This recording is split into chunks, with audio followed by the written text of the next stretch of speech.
Привет, друзья! Сегодня у нас будет очень интересный фильм. Сегодня мы поговорим о голливудском кино. Я думаю, многие из вас смотрели такие фильмы, как «Неудержимые», «47 Ронинов», «Конан Варвар», «Кочевник», «Монгол», «Томирис» или «Мулан». В этих фильмах играют звезды мирового кино. Сильвестр Сталлоне, Арнольд Шварценеггер, Джейсон Стэтхэм, Брюс Уиллис, Колин Фаррелл, Натали Портман, Жан-Клод Ван Дамм и многие другие легенды кинематографа 20 и 21 века. Так вот, моя сегодняшняя передача о казахе, точнее о целой команде из Казахстана, которые работают в этих известных всему миру фильмах и с этими мировыми актерами на одной площадке. Я уверен, что не все знают, что в этих фильмах принимают участие простые ребята, которые живут в Казахстане, недалеко от Алматы. Я также уверен, что есть и те, кто уже догадался, что сегодня я покажу вам и расскажу про команду Nomad Stunts. Это команда каскадеров из Казахстана, которую Жайдарбек Кунгужинов всего за 20 лет привел к Оскару в мире каскадеров, премии Таурус.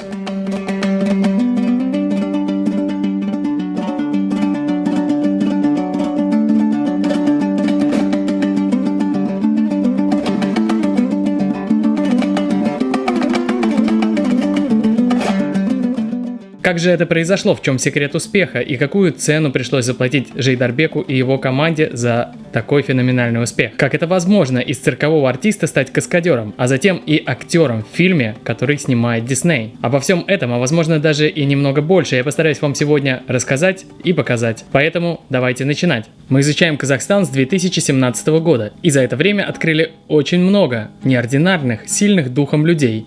И нам, конечно же, неоднократно рекомендовали познакомиться с командой Nomad Stunts Жайдарбека Кунгужинова. Много присылали ссылок на видео, на новости, но, к большому сожалению, никогда не задумывался я, насколько это большая работа, насколько опасно быть каскадером. И когда я начал изучать информацию о Nomad Stunts, о Жайдарбеке Кунгужинове, я был поражен. Какой труд и дисциплина необходимы, чтобы работать на уровне Голливуда и Болливуда. Да-да, если сейчас кто-то не в курсе, сегодняшние фильмы в Болливуде уже догоняют Голливуд, а в некоторых смыслах догнали и идут на равных. И за счет своего труда, за счет порядка, огромного желания и невероятного профессионализма сейчас казахстанские каскадеры Nomad Stunts стали, если не номер один, то одними из лучших и востребованных команд для производства различных трюков в кино самого разного уровня. Они делают конные трюки, дерутся, стреляют, падают, взрываются, падают с высоты и прыгают под колеса автомобилей. Ну, конечно, это все было не сразу. Для того, чтобы подняться на такой уровень, нужно было проделать очень сложный и тяжелый путь. И естественно, чтобы добиваться успеха, нужно брать на себя риск и ответственность не только за себя, но и за других людей, которые идут с тобой рядом.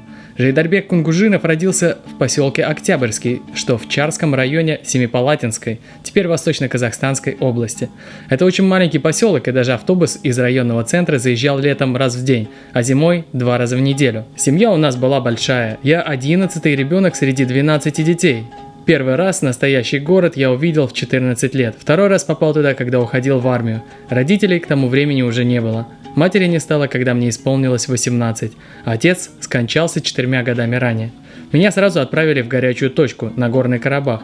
После армии я пошел работать в цирк. В цирк Жайдарбек попал благодаря братьям, которые к моменту его возвращения из армии уже работали в Москве, в Союз Госцирке. И Жайдарбек 4 года тренировался вместе с ними, а к 2000 году умел в цирке делать все. К тому времени он начал пробовать себя в кино, в экшн-сценах. В то время Казахстан пользовался услугами постановщиков трюков из России. И тогда Жайдарбек подумал, а чем мы хуже, и организовал команду Nomad, первую в Казахстане группу каскадеров.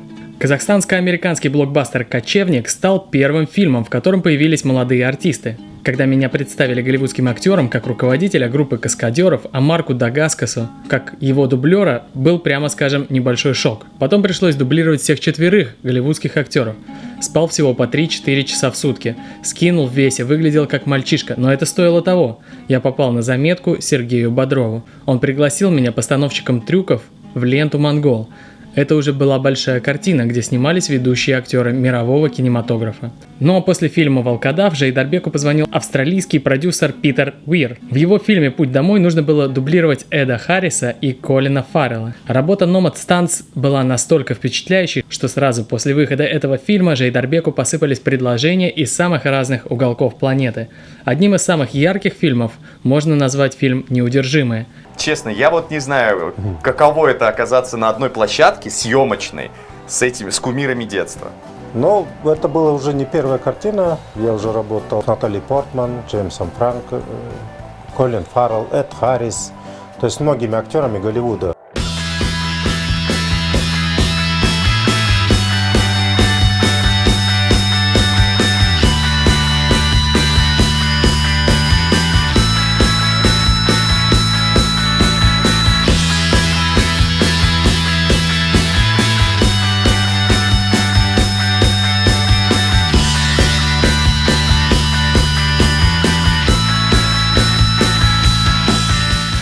Этот фильм – настоящая мечта детства многих мальчишек.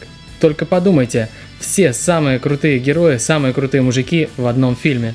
И интересно слушать, как Жейдарбек рассказывает про Брюса Уиллиса, который, оказывается, очень умный и мудрый человек. Или Арнольда Шварценеггера, который даже в свои годы все равно работает наравне с молодыми. Или даже просто послушать, как Жейдарбек обедает с Дольфом Лундгреном за одним столом во время перерыва в съемках. Дольф Лундгрен, Ван Дамм, сидя рядом, то есть никаких каких-то там актера отдельно кушать или каскадер не было. Также можно сказать, что и важными были съемки с Киану Ривзом в фильме «47 Ронинов», но наиболее интересными и значимыми, мне кажется, для команды Nomadstance стали фильмы «Кочевник», «Монгол» и «Томирис». «Кочевник» — это художественный фильм, описывающий путь Абылай-хана, и мне было невероятно интересно его посмотреть, потому что, изучая Туркестан, я немного уже узнал о Абылай-хане, и этот фильм получился интересным не только с точки зрения экшн-сцен, романтической линии, но и стал для меня прекрасной иллюстрацией исторических событий. Фильм «Монгол» — это настоящее произведение искусства, картина, которая полностью погружает зрителя в историю жизни Чингисхана, первого великого хана и основателя Монгольской империи. И примечательно, что ее автором стал Сергей Бодров, старший. Отец печально погибшего Сергея Бодрова, актера, который завоевал сердца зрителей своим появлением в фильмах «Брат» и «Брат 2». Так вот, надо обязательно сказать, что Сергей Бодров-старший к «Кочевнику» приложил руку, и именно там он заметил Жейдарбека, ведь именно он заканчивал работу над этим фильмом. И, видимо, после фильма «Кочевник» режиссеру Сергею Бодрову захотелось поднять еще одну интереснейшую тему в истории Казахстана и рассказать о Чингисхане. Я думаю, что Сергей Бодров догадывался, что для того, чтобы фильм получил успех, необходимо участие команды Nomadstance. Ведь каскадерам удалось создать настолько реалистичные картины битв и сражений, что ни на секунду не было ощущения наигранности или нереальности происходящего на экране. Все, что происходило в кадре, создавало иллюзию нахождения прямо на поле боя. Ну, а конечно, самым сильным фильмом для номадов стала картина Акана Сатаева. Это настоящий блокбастер. Фильм основан на рассказанной Геродотом истории о гибели царя персов Кира Великого во время войны с массагетами, которыми командовала царица Томирис. За трюки в фильме «Томирис» Жейдарбек и его команда получили Оскар в мире каскадеров, премию Таурус. И тут надо сказать несколько слов об Акане Сатаеве, потому что именитый режиссер, автор таких фильмов как «Дорога к матери», «Войско Мынбала» и «Рэкетир» не стал обрезать экшн-сцены в фильме «Томирис» и доверился Жейдарбеку. Возможно, благодаря этому картина смогла завоевать свою награду. На сегодняшний день в команде Жейдарбека Кунгужинова 86 профессиональных каскадеров самых разных стран. Есть даже каскадер из Австралии. И в крупных кинопроектах участвует основная часть команды, а начинающие каскадеры набивают руку в Казахстане, Кыргызстане и других странах СНГ.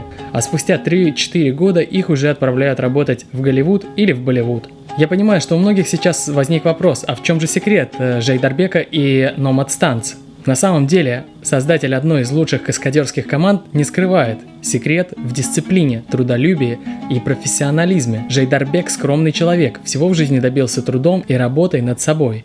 И именно этому он и учит своих ребят. Это сложная работа, не каждый с ней справится, но нужно быть аккуратным, пунктуальным и открытым человеком. Именно поэтому отбор в команду Nomadstance происходит годами. Все каскадеры живут и тренируются ежедневно, ухаживают за лошадями, правильно питаются. Жейдарбек создал в 30 километрах от Алматы настоящий центр подготовки каскадеров и трюковых лошадей. Думаю, что сейчас этот центр подготовки номер 1 в мире. И если во всем мире каскадеры делятся на специализации, кто-то на коне, кто-то падает с высоты, то казахские каскадеры могут все. И дерутся, и падают, и скачут на лошадях, делают сложнейшие трюки на колесницах. Ну а Жейдарбек меняет жизни людей, помогая своим ученикам направить их жизнь в правильное русло, помогает избавиться от лени и справиться с самим собой. За всю карьеру он заработал огромный багаж опыта, практического и духовного. Он потерял несколько друзей, ведь мало кто в курсе, что за год погибает 3-4 каскадера во время исполнения трюков. А сколько каскадеров получают тяжелейшие травмы и становятся инвалидами, да и сам Жайдарбек ломал спину и шею, но старается держать себя в форме и, несмотря на запреты врачей, все равно иногда работает в качестве каскадера. Но при этом он еще и скромный, простой, незвездный человек, хотя и общается на равных со звездами мировой величины. Да даже, наверное, можно сказать, что Жайдарбек сам так же крут, как и те актеры, которых мы видим в фильмах на экране. Та работа, которую он делает, важна не меньше, чем игра главных героев. Единственное отличие, что не все зрители знают о том, кто остается в тени и чье имя не всегда попадает на афишу в кинотеатре. Но согласитесь, это очень круто. Лучший вокалист в мире Димаш, обладатель Грэмми, лучший диджей Иманбек и лучший в мире каскадер Жайдарбек Кангужинов. Что же еще откроет для нас Казахстан? Лично мне, друзья, очень интересно. Сделай красиво, сделай хорошие моменты, чтобы все ахнули, и всегда тебе придет успех и деньги. Это просто очевидно. Подводя итог, скажу, что Жайдарбек – настоящий феномен. С 6 лет в седле, с молодого возраста нашел свое дело и доказал всему миру, что можно из аула вырасти до международного кино, до Голливуда. Он применил казахский подход, изучил всех лучших, объединил в систему и тем самым нашел свою миссию. Делать то, что нужно людям, что доставляет ему удовольствие и приносит пользу молодым людям, которые приходят к нему и учатся жизни. Настоящий казах – это воля и душа, и поэтому Жайдарбек Ага – это пример не только для меня и моих детей, он пример для всех в мире. Он действует как настоящий полководец, построил империю нашего времени. Ну и чем вам не Тимерлан нашего времени?